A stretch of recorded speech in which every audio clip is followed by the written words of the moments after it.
C'est moi ou la saison de Liverpool est déjà finie? Non, parce que j'ai l'impression que je vois tourner cette information, voilà, comme quoi c'est bon, Liverpool, on peut penser à la saison prochaine, ça y est. Mais en fait, il y a plein de choses à dire quand même sur ce qui s'est passé au cours de la saison, et notamment ces 2 derniers mois, pas facile on va dire pour les hommes d'Arne Slot. C'est ce qu'on va voir dans cette vidéo, mais avant qu'elle commence, n'hésitez pas à vous abonner, à liker, à partager, à commenter, et à lâcher le petit pouce bleu. Voilà, on est ensemble, et c'est parti.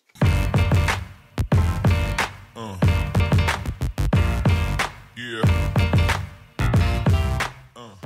Tout allait bien à Liverpool depuis le début de saison, tout allait bien, jusqu'à ce mois fatidique de février. Voilà, Liverpool était premier en Première Ligue, et l'est toujours. Liverpool a fini premier en phase de Ligue des Champions avec 7 victoires sur 8. Et arrive ce mois de février où il y a un premier accro face à Plymouth en FA Cup. Beaucoup pensaient à l'accident, dont moi-même, hein. Je me suis dit, ça y est, vas-y, c'est la FA Cup. On peut, voilà, c'est pas un accident quand même industriel, mais quand même, c'est Plymouth, quoi, voilà. Donc tu perds 1-0, voilà, tranquille. Après, t'enchaînes des matchs nuls en Première Ligue, tu te dis, ah, attention, mais heureusement qu'il y avait de l'avance en Première Ligue. Puis, le Paris Saint-Germain arrive, te bastonne au Parc des Princes, tu t'en sors miraculeusement, grâce à un grand Alisson, puis tu te fais sortir au tir au but en 8ème. Allez, dommage pour Ballon d'Or, pour la propagande Ballon d'Or Salah. Voilà, ça affecte quand même le moral et le standing de l'équipe depuis le début de la saison et l'image qu'on s'était faite. Puis, c'est pas fini. Hein. En une semaine après, tu perds la finale de la FA Cup, de la Carabao Cup, pardon, face à Newcastle qui n'avait plus emporté de trophée depuis 70 ans.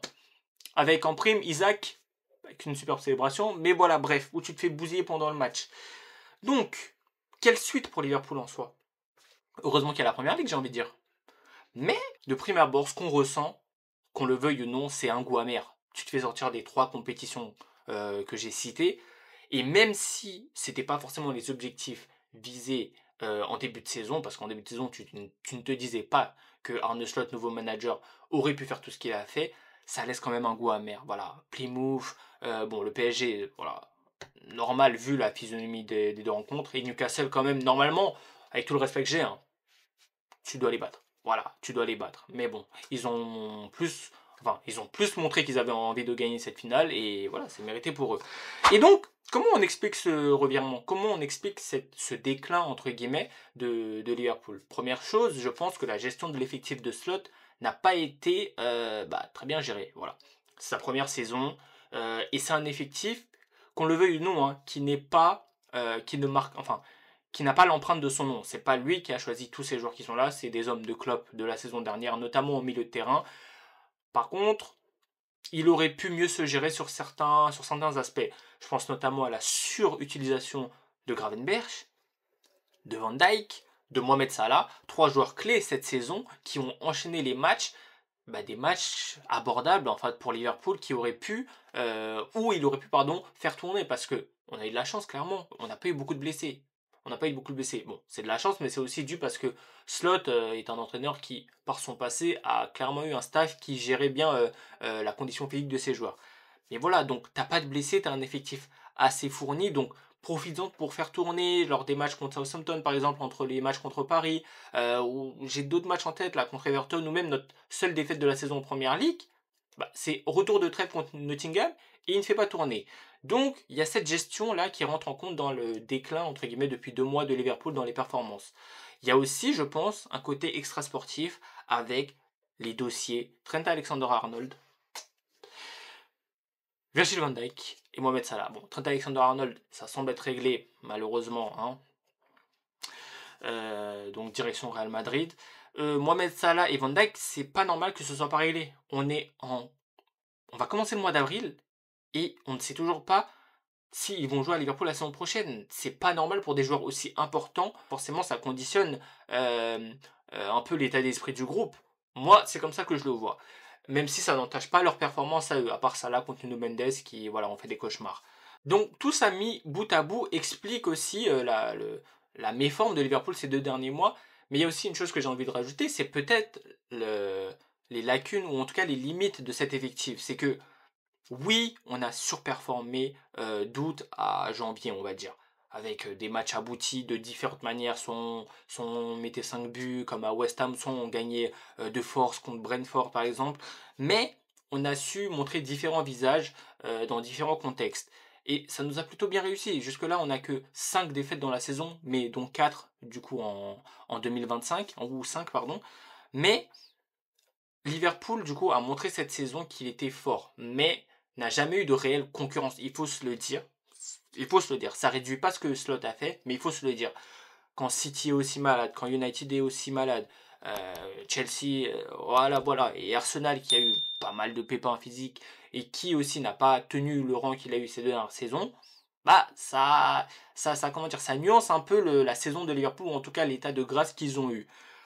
Maintenant, comme je l'ai dit, il faut pas oublier que Slot arrive dans un nouveau contexte et qui réussit à faire ce que personne ne pensait faire en début de saison, c'est-à-dire ramener une première ligue. Je pense que on prend chacun des supporters de Liverpool, on leur propose, enfin on repart au début de saison, on leur dit vous gagnez la première ligue cette saison, personne n'y croit. Franchement, personne n'y croit. Moi, je n'y croyais pas personnellement. Et tout celui qui y croyait, bah bravo à lui. Donc, il faut nuancer cette saison de Liverpool et de Slot, parce que en vrai c'est une saison de transition, mais c'est une saison qui va te rapporter peut-être une première ligue. Je croise les doigts, on a 12 points d'avance, on peut pas choke, on peut pas choke. Et comme je disais, il y a des limites qui vont se matérialiser ou se concrétiser par la prochaine période de transfert qui arrive, et où là Slot aura clairement son mot à dire, et où vraiment le nouveau board de Michael Edwards et de Richard Hughes plus Arne Slot aura son mot à dire et sa main mise. Vraiment, ce sera le premier vrai test du nouveau Liverpool. Alors, il y a plusieurs départs à annoncer. Celui de joueurs comme Diogo Jota, Darwin Nunez, qui n'ont pas répondu présent lors des échéances les plus importantes qu'on a vues cette saison, notamment face à Paris, et qui même depuis le début de la saison, en tout cas depuis janvier, ne sont pas bons du tout. Et je peux même inclure Luis Diaz dedans, c'est que oui, Salah est le meilleur joueur de Liverpool, ou en tout cas le plus décisif, mais c'est que quand tu regardes à côté que les autres n'arrivent pas à supporter la pression, ou en tout cas à se dire que ouais, quand Salah n'est pas bon, c'est à nous de prendre le relais, bah, ils n'arrivent pas à le faire, et ça c'est très mauvais. Et on l'a vu contre Paris, Salah était mauvais, et on s'est rendu compte qu'on était dépendant de lui. Donc, ce qui fait que Luis Diaz, je pense que s'il y a une bonne offre, ça peut partir. Gakpo est plutôt bon en vrai cette saison, donc il n'y a rien à redire. Darwin Nunez, Diogo Jota, Darwin Nunez, c'est fini le pari, ça y est. C'est trop tard, c'est fini. 3 ans on t'a donné, ça y est. Diogo Jota, trop de blessures malheureusement. Donc voilà, sur le front de l'attaque, il y a déjà ça à faire. On peut garder Elliott, on peut garder Chiesa, qui sont des bons joueurs, qui ont une bonne mentalité, je trouve. Au milieu, il n'y a rien à bouger en vrai. Si on peut garder le même milieu, voire ajouter un petit joueur du style, je sais pas moi, un petit Carlos Baleba. Je sais que ça va coûter cher, mais voilà, un joueur dans ce style-là, pour encore plus étoffer ce milieu et le faire tourner, pour éviter d'avoir une Gravenberch 2.0 la saison prochaine, ce serait bien. Szoboszlai, il faudrait qu'il monte un peu plus en régime et qu'il arrête qu'il se concentre sur son niveau actuel, hein, et sa progression, plutôt que de se concentrer à faire des bifs avec Arda Güler, hein, voilà. Et en défense, par contre, là, il y a un chantier. Il y a un chantier. Latéral gauche, est-ce que tu gardes Robertson? Tu gardes Tsimikas? Non, il va avoir un vrai chantier. Tu dois faire venir une doublure, tu dois faire venir, je pense, un gars comme Kerkez, si c'est possible, un gars comme Mike Nouri, je ne sais pas, ou même Anthony Robertson de Fulham. Donc voilà, en défense centrale, la prolongation de Konaté n'est toujours pas faite, celle de Mondayk non plus. Donc concrètement, il n'y a que Gérald Konsa qui est sûr de rester à Liverpool la saison prochaine. C'est pour dire. C'est pour dire. Joe Gomez, on n'en parle plus. Et à droite, du coup, je t'ai affiché mon frère, en fait. Bref, pardon, mais ça me fait mal. Trent part, je pense en tout cas. Connor Bradley est le seul quasiment présent en fait, malgré ses blessures. Hein, c'est le seul qui est sûr d'être là la saison prochaine, en tout cas à 100%. Donc il lui faudra une doublure, je pense. J'aimerais bien avoir Ole Aina. Vraiment, j'aimerais beaucoup avoir Ole Aina de Nottingham. Très complet comme joueur, etc. Donc voilà, assez expérimenté. Mais je referai une vidéo pour les prochaines recrues à avoir à Liverpool la saison prochaine. Et le poste de gardien, c'est déjà fait aussi avec un Mardashvili qui arrive. Alisson qui nous a sauvé contre Paris, qui a montré qu'on pouvait compter sur lui. Et Keller qui, je pense, doit s'en aller pour son évolution, pour son statut. Il a 26 ans, voilà, il n'a plus rien à faire à Liverpool, je pense. Voilà, qu'il aille s'amuser ailleurs. Donc, voilà tous les chantiers et la suite qu'il doit y avoir à Liverpool après cette saison réussie. Je dis bien une saison réussie parce que personne ne s'attendait à ce qu'on fasse ce qu'on a fait. Arne Slot, tu remportes une première ligue. J'espère que cette vidéo va vraiment pas mal vieillir. J'espère qu'elle ne va vraiment pas mal vieillir cette vidéo. Donc voilà, tu réussis ta première saison en vrai.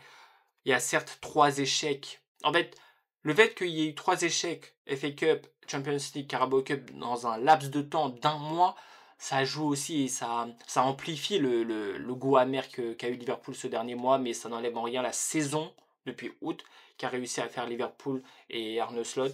Donc voilà, voici la suite que je vois et il n'y a plus qu'à aller chercher cette PL et rattraper United en termes de titres en Première Ligue. Et oui! Et oui! Donc voilà, on va voir comment les choses vont se passer, à commencer par les prolongations de contrat de Mohamed Salah et de Virgil van Dijk. Et voilà. J'espère que cette vidéo vous a plu. N'hésitez pas à me dire ce que vous en avez passé en commentaire. N'hésitez pas à liker la vidéo, à lâcher le petit pouce bleu, voilà, ça fait plaisir.